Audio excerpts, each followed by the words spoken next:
for them time, you know. Once again, Jamaicans are listening, watching YouTube. YouTube is hands down the biggest streaming platform in the world and also the biggest streaming platform right here in Jamaica. But World Music Views is a media entity. It's a trade publication that documents what's happening in music, particularly reggae, dancehall music right here from Jamaica and elsewhere in the Caribbean. Oh, yes, sir. Thank you for that work. Yep. Great work. Congrats. Yes, this is Igor Katz, Ineffable Music Group, and you guys are watching World Music Views. Hey. Hey, Igor Katz. Yes, sir. How you doing? Welcome to World Music Views, my brother. Thank you. Thank you for having me. I was doing a list of top independent record labels focused on reggae, and your name popped up. And I was like, this is somebody I need to talk to, because for years, VP Records has been the leading independent record label, and you're popping up. I've talked to Adam, who is the vice president of Ineffable before, but I figured I need to talk to someone at the top. So after you, I want to talk with Cousins. But hopefully I could get from you what has been happening on the California front of reggae and your plans. But before we do that, let's reverse. Just introduce yourself, tell me your name and how you got your present job. Thank you. Well, first and foremost, thank you for having us, man. Thank you for making the list. Thank you for spending all this time. I'm Igor Katz, Ineffable Music Group. When we was in college at UC Santa Cruz, Thomas and I were matched up as roommates. We didn't know each other. Whatever we filled out on our college applications, they matched us up.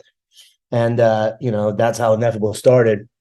And again, I know on the sports side, whenever you make a list or anything like that, a lot of people are like, oh, what's going on? What is this? But the reality is, it shines a lot of light, and, we're really appreciative that you consider us on that list. Everybody on that list is amazing. Many people are not on that list, but the point is it sparks some conversation, which is great. And if we weren't talking to you about this right now, we talk to each other about it. We're fully into it. So we're greatly appreciative of it. And we've been following you guys way before you made the list, because you're one of the few people that shine light, on a lot of things that are going on all over the world, not just in one particular area. So we're, again, fans of yours, and greatly appreciative of that. Thank you. Thank you so much, man. Thank you. Respect. So how did you get into the music business? Like, when did you start? So it started in college for us in Santa Cruz. We were working with some of the local artists and trying to manage them and things like that. And we're having some trouble getting shows for them. Just obviously not knowing how anything works. And we decided to throw our own events. And through that, we began to kind of, put on our own events, concerts and things of that nature, moving into the kind of talent buying side of things, as talent buyers and as promoters, and kind of through that develop relationships with artists, and kind of spiraled into into where we are currently. Considered going to law school at one point, and me and Thomas sat at the end of our college careers and we're like, you know what, like, we're going to do this instead, just because it was clear to us that this is what we love. Many people thought we were a little bit crazy, and we were and still are. But if you pursue what you love and you really, are dedicated to it, you can make it happen. And luckily we were able to do that and make a career out of it. So you and Thomas met in college? We met in college. So that's a different gameplay for reggae music, right? Because reggae is street. The majority of people in reggae music never went to college. Is street culture, is street music. How important you think it is for people at the business end of the music, and also the artists, to be educated on the music business in order for success to come? Well, I mean, it's imperative to be educated on the music business side of things, but college isn't like where that happened for us, right? We didn't, we didn't go to music, we didn't study music business in college. And I think that the idea, especially on our end, initially, most of the people that we were working with were rappers, gangster rappers, because they were the only ones that would kind of be responsive to, like, hey, let's do these events, let's do these shows. And it wasn't necessarily an intentional kind of thing of like we're just going to work on reggae or anything like that. And I think in terms of your question, our experience of doing things the wrong way, I think, helps shape our understanding of how to do things the right way. And one of the things that we say, within Ineffable is that there's many different ways to go about the music industry, many different strategies, right? Like you take 10 different managers or 10 different people that probably have 10 different things that they'll tell you, but there's definitely a cohesive wrong way about doing stuff, right? And being fully transparent, a lot of things we did in terms of learning was by doing and failing and and learning, and that doesn't necessarily require going to any school or anything like that. It just requires getting out there and trying. So I do think it's completely imperative to be knowledgeable within the music business, but I do not think it requires going to university of any kind, because it changes so fast that by the time you're picking up any real information at one of these schools, it's almost irrelevant to what's actually going on. And a lot of the stuff that we do on our end, you probably see Adam doing some of this stuff is, we'll do Zooms and talks, at some of these music business programs to kind of give them more of an update on what's actually happening and, to make sure that everybody's staying relevant by learning, right? By just continuing to learn. And just like we expect our artists to continue to get better, right? They expect us to also continue to learn and understand what kind of new royalties are out there and just, different ways to monetize and just whatever else is happening. So that way we could remain relevant, because once you stop learning, you fall back super fast. And, if you rely on kind of things that were happening, let's say even a couple of years ago, even a couple of months ago, a lot of that stuff doesn't necessarily apply, whether it be the social media platforms and the algorithms that are out there. The two kind of things that, that are somewhat still consistent and similar would be the touring side of things, right? Like obviously getting out and touring is important. But every day, every week, it's important to continue to learn. So anybody that's within the music business, reggae or not, right, it has to be, it has to be something that you're conscious of and that you're doing and you're spending a lot of time on, not necessarily at a university though. Your artist, Stick Figure, album recently, Wisdom, debuted at #1 on the Billboard reggae chart. Hit Bob Marley, 150, I think it was 144-week streak out the park, made history. Everyone was talking about it. Stick Figure replaced Bob Marley. Those were some of the headlines. To what do you credit the success of Stick Figure, who's your most successful artist, right? And how do you suggest other artists, other reggae artists, because I know you represent other reggae artists, find that formula for success like that? The album sold already more than 40,000 units, according to Luminate. So what do you suggest other artists do to have that kind of success, to compete at that high level in reggae? Well, I think understanding the barometer for what success is, first and foremost, is important. And for different artists and different situations, it's a different kind of scenario, right? And I think one of the reasons that Stick Figure is so successful is because he has consistent, cohesive content that's digestible, for his fans, which strengthens his community. And I almost use the word like cult, right? Where it's like the Stick Figure community, the Stick Figure family is so supportive of everything Stick Figure does, and vice versa. Stick has been consistently feeding them content and music, and just, it's not all of a sudden, this happened, just like in one thing. But also one thing with them is that the barometer for success isn't necessarily, hey, let's try to knock off Bob Marley off this chart or anything like that. It's just, can we continue to raise the level of what we're doing without having this kind of stop and go motion, which is a lot of times with our favorite artists, we see that, they'll be active and then all of a sudden they're inactive for a period of time, and then they're active again and then they're inactive, right? With Stick, it's very consistent, it's cohesive, and it's digestible for his fans. And so therefore the community is so strong. So for those of, if anyone that is a part of Stick Figure, let's say their family on Facebook, every day, every morning you go on there and there's literally hundreds of messages of people that are communicating with each other without Stick necessarily being there. It's kind of like in sports where, like, let's say I'm wearing my Warriors hat and you're wearing your Warriors hat. We don't even know each other, but we see each other and we're like, we immediately have this bond, together. And yes, of course, we're thinking about the game and things like that. But now we have a relationship with each other, and the community around Stick Figure, his fans and supporters, are so strong and so genuine that really is the secret sauce, call it whatever you want. And some people may have never heard of Stick Figure, they may have never heard of any of his music or whatever. But his fan base and his community is so strong that they support him so much, and they continue to add other like-minded people into that community. And that goes beyond music. It's just people checking in on each other. How you doing? And, I'm having these issues, or, hey, I need a new tire, or I have it's literally everything that, is encompassed in this community. And I think that also puts him in a position to be creatively free to just, make music and not worry about anything else. Is it going to go on the radio? Is it going to be on a chart? Is it going to do anything? Is it going to, impact anything other than, hey, is this something I'm happy with? And is this going to make my community happy? And he's an amazing artist, man. It's just, it's that community-based thing, the consistency, part of it, and the ability to continue to raise the level. And the advice that I would have, for other artists is, A, what is your barometer? Is it to be rich? Is it to be famous? Is it to, what's the barometer? And once you understand what that barometer for yourself is, if you focus in on planting your seeds in your garden, watering them, it'll take a while. You won't see it happen right away, but you'll become self-sufficient and you'll be able to be creatively free.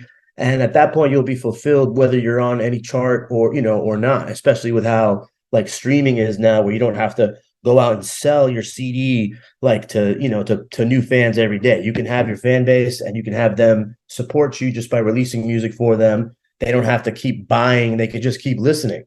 And so Stick's done an amazing job of that. His live show is bananas.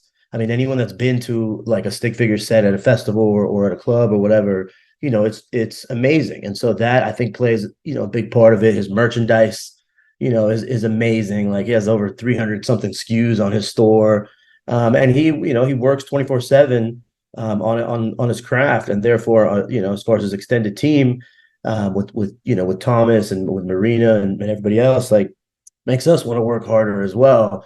And again, there's no like secret kind of thing or anything like that, other than just build your fan base, make sure they're strong, and focus on the things that are important. What kind of thought process goes into you signing an artist? Like, what's the ingredient you're looking for to be like, oh, I need to sign him or her? Right. Well, we don't sign artists in the traditional sense. We're, kind of based on our company's broken up into three main departments: our management side of things, our label side of things, and then our live side of things, right? On the management side, management is like a marriage, right? It's very intimate and it's an all-encompassing process. And of course, we have to be, fans of the music and things like that. But personality is really the main ingredient that we're looking for. Is this somebody that we can work with? Is this somebody that we can communicate with? Are they receptive to what we're saying? Are we receptive to what they're saying? Do we have, the chemistry to, in a real private setting, like, say what we really mean without like hurting anyone's feelings, and vice versa? I think is the most important kind of criteria that we look for. And the only way to really, find that out is by working together, because sometimes you think you might have that and you might work with somebody for a little bit, and you realize that you don't share the same vision, and you don't, you're not able to communicate. And ultimately, on our end, our jobs are to help bring out the artist's vision, not our vision. We work for them, they don't work for us. So it's almost like, can we align and understand what they want and help kind of bring that out? Are they reasonable with what those things are? And it's very difficult to, sustain a relationship, just like a marriage, right, for a long period of time. Like a lot of marriage, like my parents, today is their 43rd anniversary. I'm like, oh my God, like that's so, and sometimes it does, it doesn't work out like that. And I think also having a management team, like in sports, again, you have the head coach, but then you have all these other coaches and specialists that you surround the artist with, because it's not a one person like job, right? It's very much a team oriented thing. And even looking at kind of going back to the list, it's like us being on that list, there's 20 to 30 people that, are really behind what we're doing and putting us in a position to actually execute these things, and, making sure that we have these specialists that we're able to surround our artists with, and and help kind of propel and push and execute the visions that they have. But if they're unreasonable and if the personality doesn't match with ours, or vice versa, if we don't match with with them, no matter how amazing the music is, it just does not work out. Yeah, that's true. In terms of your inspiration to like, why did you choose reggae versus any other genre? Like, what was going on in California at the time to make you be like, let's choose reggae music as the driver of our record label? Because hip hop is a big thing in Cali. You have Latin culture there as well. Like, why did reggae resonate with you?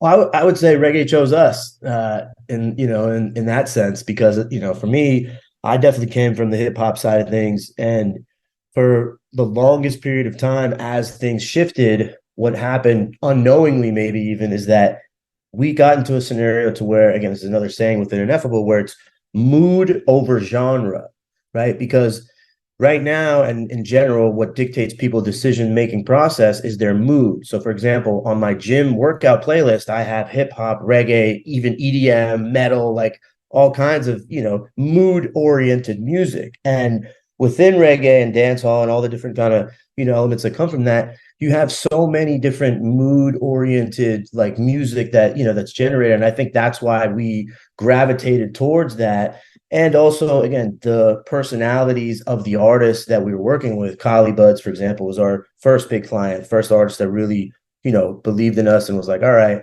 we'll listen to these crazy guys and kind of see what they're talking about. And, shout out to Pee Wee and Dino and Kev and these guys who they put us, again, in a position to say, all right, let's see what you're talking about and try this, kind of unorthodox, at least at the time, kind of strategy. And it was really built more so around mood, over genre. We're competing with all genres. We're competing with everybody at all times. And so I say reggae chose us because of the fact that, let's say, someone like Collie Buddz, who was living in Bermuda at the time, believed in us, gave us a chance, and that kind of, pulled us into a little bit more. And all of a sudden, years go by and we look at it and we're like, wow, okay, look, we are definitely a part of this, scene and culture, which goes worldwide. But at the same time, again, it's a mood over genre situation, and we're very conscious of that, and we're thinking about that. So when we're pitching, let's say, some Collie Buddz music or Stick Figure or any of our artists, there's only 3 or 4 reggae playlists that are out there, right? So it's a very limiting, like on the DSP side, it's very limiting options. But guess what? Every workout playlist that's out there, right, should have this particular dancehall song. So when we're pitching some of our stuff, we're trying to make sure that we're extending and going and leaning into the mood over genre, so that way the reggae and the dancehall and some of the stuff gets the proper recognition that it needs. Because rarely someone sits down, especially in California or somewhere here, where they're like, I'm just going to listen to rap or hip hop. I'm just going to listen to this. No, it's more, I'm in my car with my boys, or I'm going to the gym, or, what is your mood and what are you doing? That dictates what you listen to. And from reggae, you have the music that hits all moods. It evokes emotion, tells stories, it's conscious, but it's also, upbeat, and it fits all those criteria. And that's why for us, we're able to make that work. And it definitely, looking at it now, it's like, yeah, reggae chose us, and I'm so grateful and thankful that it did, because there's a lot of work that we can do on our end to make sure that it's properly represented, across the world, whether we're in California or wherever we're at, and the influence and impact that it has, on so many people across the world is immense. And we definitely are doing our best to make sure that, like everything else, gets pushed forward. And sometimes we get frustrated when we see other genres, again, represented in a certain way on the DSPs. They get banners and all this other stuff, right? And we have to do what we need to do on our end, to push the reggae movement forward. But it chose us, man, and I'm so glad that it did. And we still feel like we're just getting started, and there's a lot of work to be done. So you started in '06, which is just on the tail end of when reggae was selling a lot. Like Sean Paul was out of this world. Shaggy had a lot of success from like 2000 to like 2004 thereabout. You started on the tail end of the market. So the music has a selling problem generally. You're the second most successful independent record label with your acts over in Cali. What do you suggest is necessary to get more reggae music on the charts? I mean, the bigger charts, the Billboard 200, Hot 100, and also the airplay charts, because they choose one reggae song every year, fast or slow. I was told by Shawnee Culture a couple of weeks ago from Hot 97. He said they choose one reggae song, fast or slow. They don't care if it's dancehall or slow roots reggae. But how do you suggest reggae tap into that sonic lifestyle of people to get more airplay? Well, again, I think you need to take a zoom out of that and understand the fact that, like you said, like out of all the millions of songs that are out there, of all the different genres, right? There's only a few spots for those like rotation placements, right? And I think understanding the format of those placements is critical. So let's say, for example, like a place like Hawaii, right? Hawaii has the most radio support that we have for reggae almost anywhere. And shout out to Koa and these guys out there, because their format and the radio and the stuff that they play, right? The type of music that resonates with the audience that's out there, the format for that. If I try to send them, let's say, a hardcore dancehall song, that's not going to fit that format. I'm not going to send that like song to them, right? And looking at power rotation on, let's say like a Hot 97, you have to go out and do the legwork. You have to get that song moving and buzzing and popping before, we can expect them to come in and just, take that song and put it on the air. And nowadays there's more tools than ever to do so, whether it's TikTok. I know people don't want to hear that, but TikTok is such an influential platform, and people are like, oh, it's just a bunch of dancing and this and this and this. And like, it's not, right? There's these tools that are out there now that exist that give us the information that you pop open the hood to see what's underneath the hood. Like I use the joke of like, I'm from Russia, I came to America, and I remember in math class, they gave us these math books, and in the back of the book was the answers. And I'm like, what in the back of the book? Isn't it? You guys see that? That's how it is now. You could open up, you go to your YouTube, go to the analytics, actually use this data that's there to, take music, which is subjective, right? Music is subjective, and to create a story, paint a picture around it, and actually, paint the picture for the programming directors, and not just rely on the fact that this is an amazing song. Build the fever pitch of what's happening with that song on your own, to the point where they have no choice but to play that. And even if they don't play it, it's so relevant, and it's almost like they have to at that point, right? But if we're just trying to go for a grand slam every time, instead of like, let's focus on each song, not every song is meant for that kind of spot. And, some songs are never going to play on the radio, but they're going to be the biggest hits when you perform them live, right?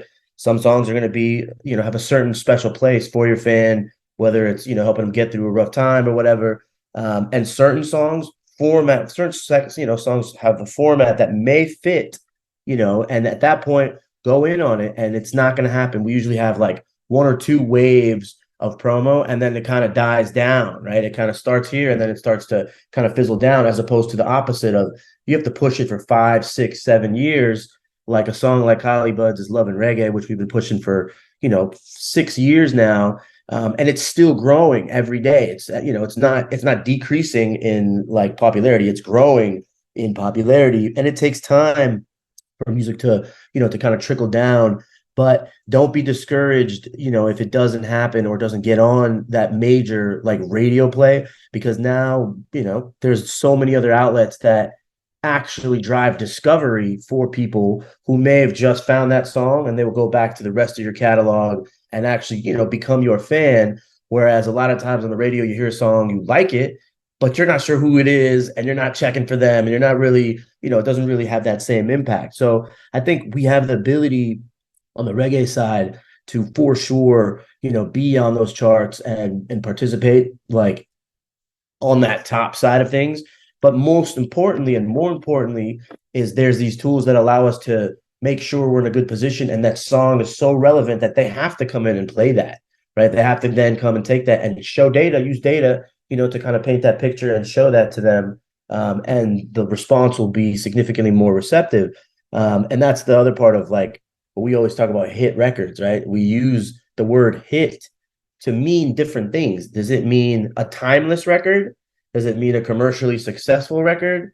Right? Like you can have a record that's a hit record in terms of it gets radio play, but is it a timeless record? Or a timeless record that never touches the radio, but you can listen to it 10 years from now, 10 years ago, and it's still going to be a hit record, right? So understanding, again, that barometer of what the end result, that we're going after, and not be discouraged. I expect 1,000 no's before I get a maybe, and then, another 1,000 no's before I get a yes. But being consistent and, trying and pushing and finding different angles, to get it to the point where they have to play it. Because of what it's doing, and even if they don't, it's still out of here because it's a timeless record that then has commercial success. Do you get opposition coming into the business as a white California reggae label? Do you get opposition from your other record labels who are like, oh, who are those guys trying to take some of our market share? And how do you deal with that as a business person, but more so as a music business person? I mean, I think you have to understand the perspectives. And I think for us, one of the reasons, of course, there's opposition and it's very indirect, right? A lot of it is very indirect, things that we see and hear, whatever. And understanding their perspective and their frustration from what they're actually saying and what they actually mean is important. And I think for us, that's something that we've tried to do because we're coming from out of the culture into the culture, and we have to be respectful of that. And mindful of that, right? We're guests, we're not, this isn't ours, right? And so we have to understand that and be respectful of that. And music defies, race or color, and being able to show and prove with your work versus anything else. A lot of the opposition points are valid, right? It's like, hey, how, why and how is this happening? And for us, in terms of, combating that, it's being able to share information and resources, right? There's a lot of things that, let's say a Jamaican artist, for example, doesn't have access to or doesn't understand in terms of how and why do I get on this playlist, or how and why do I monetize, or what royalties that are out there, and being able to share, that information and those resources to put them in a financial position to be successful and make their own decisions, right? You can talk to us, work with us, and then make your own decision versus just the initial kind of like, wait a minute, stick figure. Like, why, how come he's, doing this and this? And if you want to know how come, I'll tell you, here's how come, right? And I think, again, on stage, on the live side, right, there's this moment where you either win the crowd over or you don't. And that's not something that we're doing, right? It's not us that are up there performing and doing those things.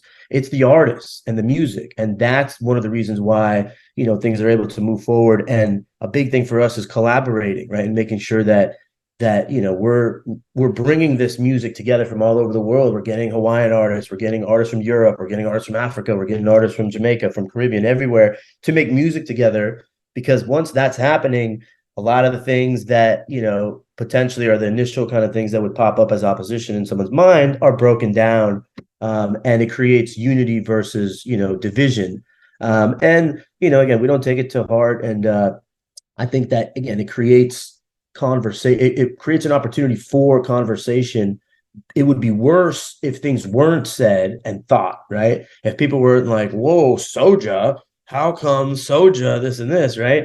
Cool, say it. Let's talk about it. Let's talk about how come, right? And I think on the live performance circuit, which is a small circuit, you see how you can take artists from all over the world, regardless of what they look like, and the success that it has when we're working together on something, right? Everybody brings their crowd, etc.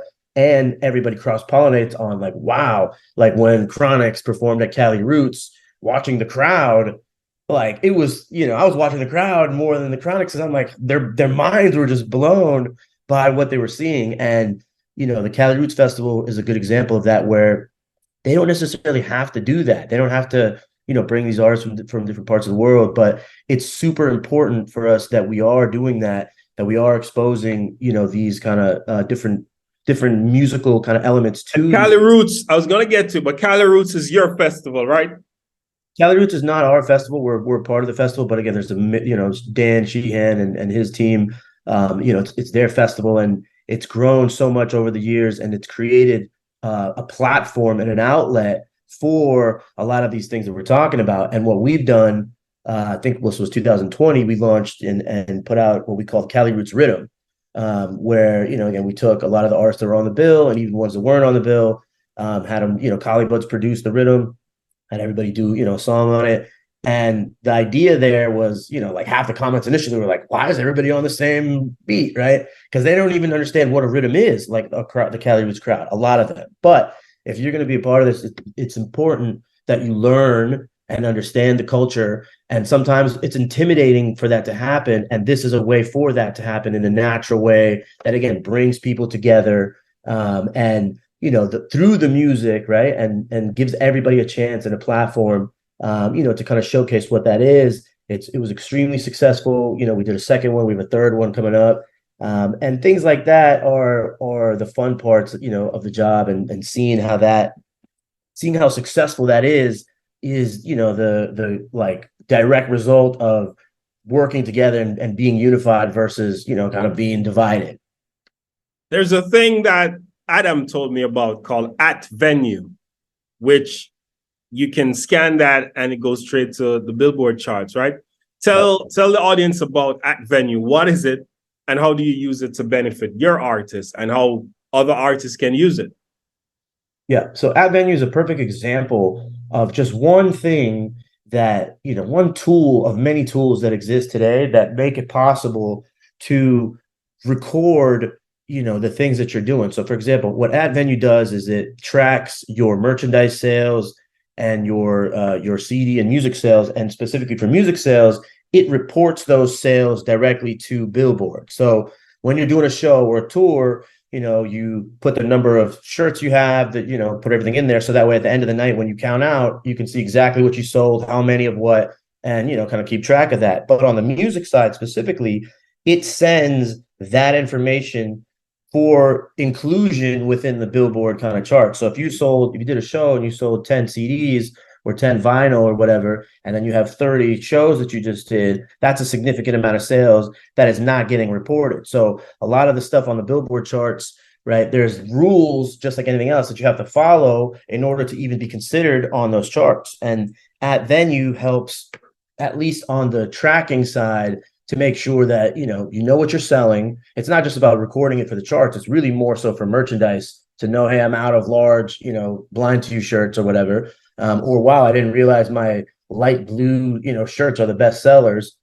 But it records and tracks for Billboard on the music side of things.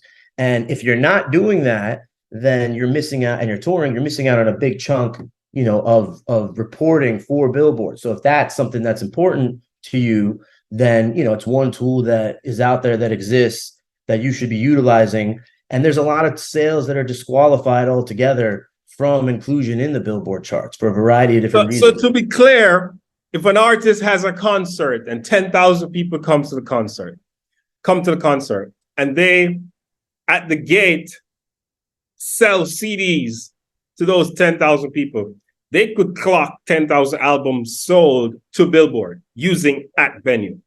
Correct. That is exactly right. Which is, again, is an important, tool to use if that's something that, that you're trying to go after. But it's also more important for your internal data to understand what you're selling, how much of it, where, how much per those 10,000 people. Again, you sold those 10,000 CDs, but how much per head are you making on merchandise, right? Is it $8, $10, $20? You know what to order in the future. You use this data to help better understand how to run your business. And like in sports, again, you have all these analytics where they give you all this stuff. If you're not using that information, it's kind of crazy, right? You can't only rely on that info, but if you're not using it at all, then, I'd say that's more important and more powerful than the reporting like aspect of it to Billboard, because maybe you're not selling 10,000 CDs, right? But then you have to look at why and where and how, and that is much more important for a sustainable career. And on our end internally, as far as just in FON within the reggae scene, we need to focus more on sustainable business model versus hype. Right? Versus boom, I'm on the chart or I'm here. Like, that is important and that's what gets attention. but does it build your fan base? Does it strengthen your business? Does it help you, be in a position to where you're continuing to grow financially, because that will ultimately, translate into your freedom creatively. I think that's a really important thing for us, is just having a sustainable business model, like for our artists that we're working with and working for, and making sure that they're in a position to, financially be, successful. Because we have kids and families, and those are the ones that sacrifice the most for us to be able to do this. And at the end of the day, we have to be able to provide for them accordingly. In terms of projects coming out, what and who will ineffably be releasing in throughout this year? Well, I'm definitely excited about the Kali Buds album. He's one of the main clients that I work on, and his music to me, I feel like I'm his biggest fan. So I'm really excited about that. We just dropped the single "Take It Easy."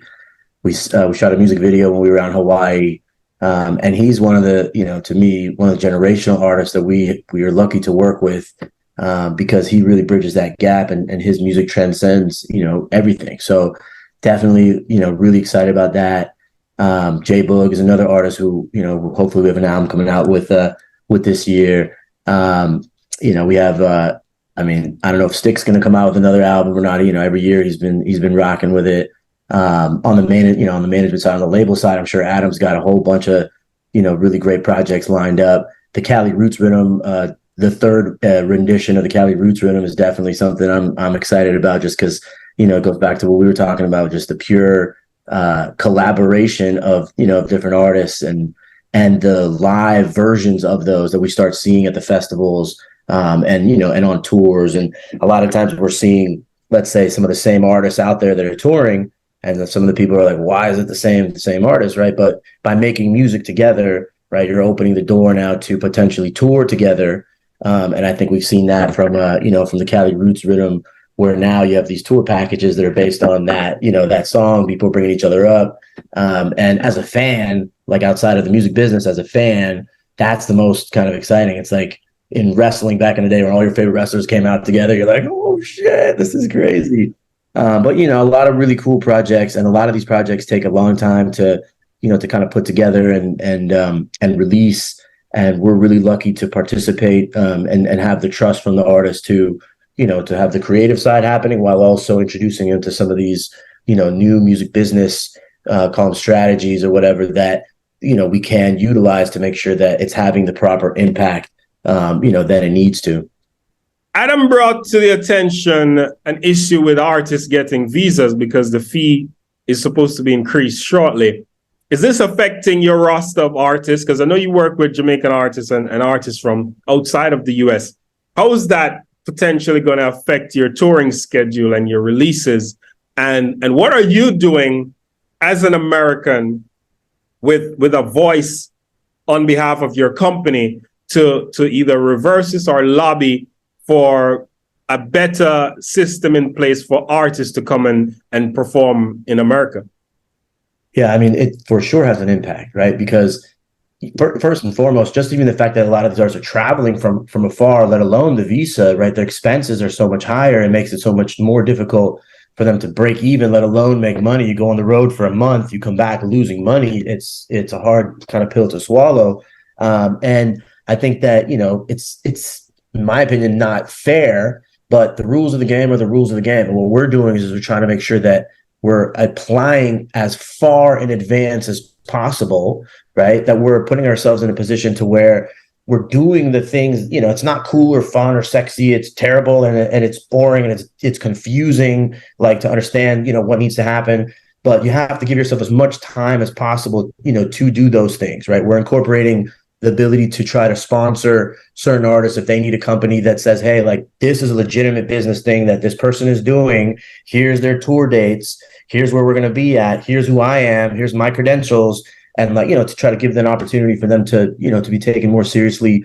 And also, just as much as it is a burden on them on our end, making sure that the artists understand that it's their responsibility to make sure that they're doing what they need to do to fill their forms out, to get what they need, to get the money in for that. Maybe instead of spending money on, let's say a certain marketing thing or a certain, kind of other, let's say, expense. We incorporate some money towards towards the tour support. It makes it a lot harder. It makes it just, financially less feasible for a lot of these artists to come out and tour. But also, again, it's a big world, and the US is just one market that exists, for us and for them. And we need to try to be in a position to where we can cover that fee. We can fill out these forms. If you're not going to do it, find somebody on your team that's going to do it. And unfortunately, a lot of times the reality is that things are done late.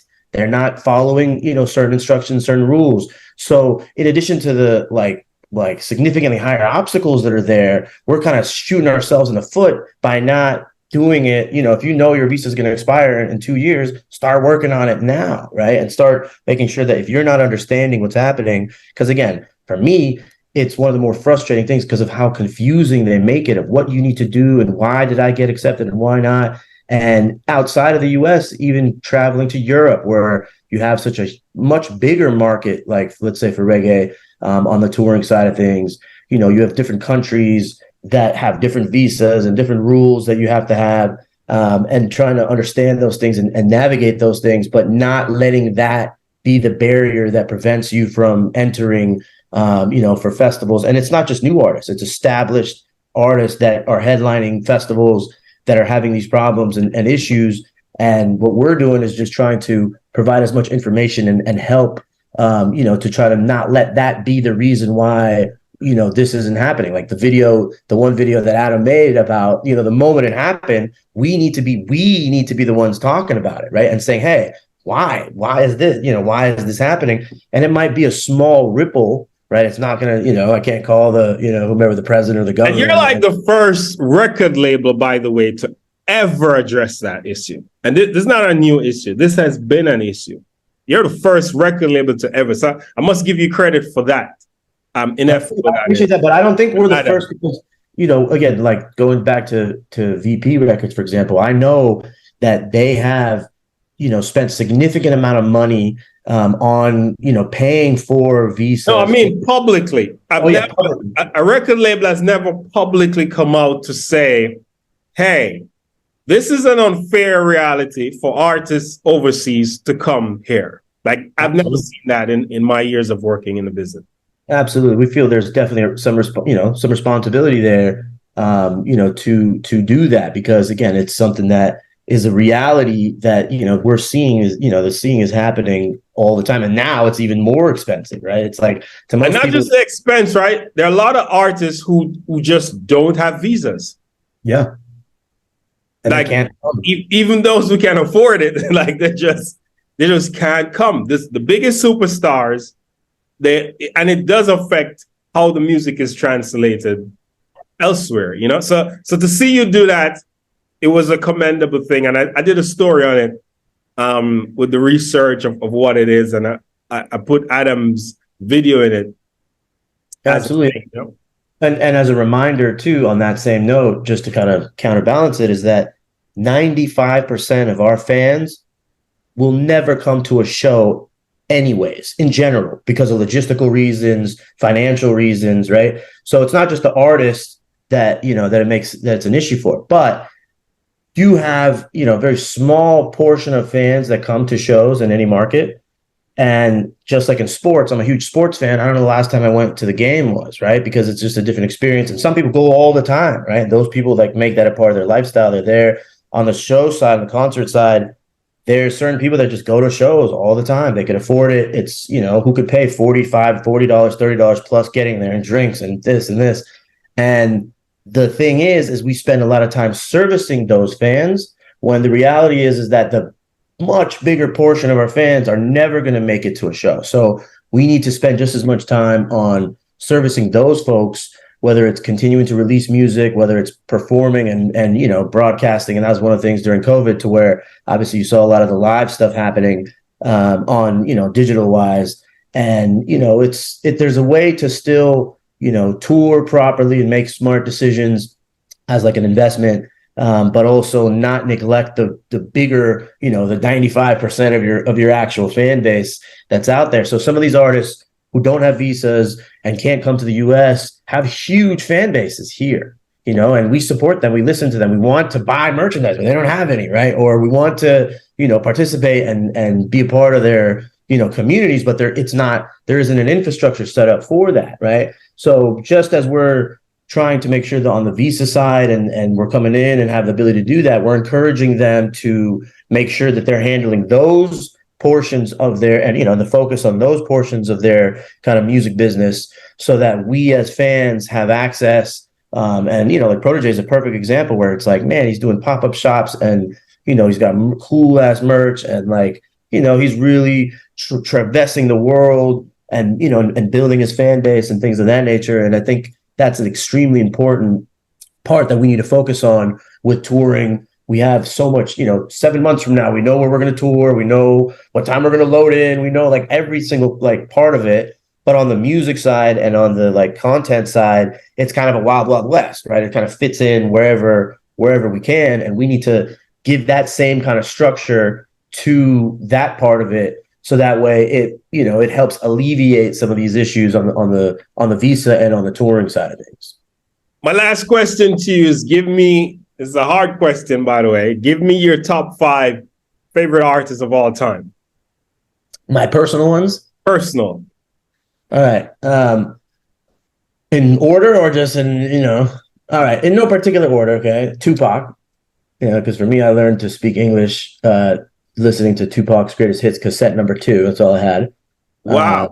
Yeah. I mean, it was just listening. It was for my brother. I have an older brother, and we had a little yellow Walkman, and, just listening to it over and over again. It was just like, to me, he's probably my favorite artist.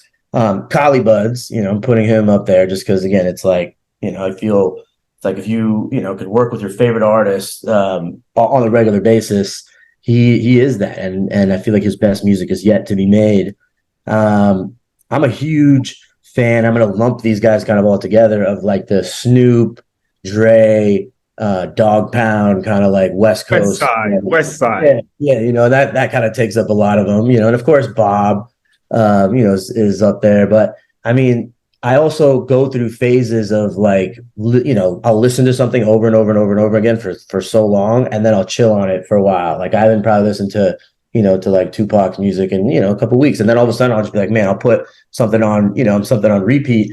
And from my personal experience as a fan, a lot of my business kind of thought process comes from that, right? Where I wish my favorite artists would go back and make music videos for some of their biggest songs that they don't have music videos for, right? And so I try to go to my artist. I'm like, yo, let's do a video for Blind to You. And he's like, nah, it's old. I'm over it. And I'm like, I know you're over it, but as a fan, I want that, right?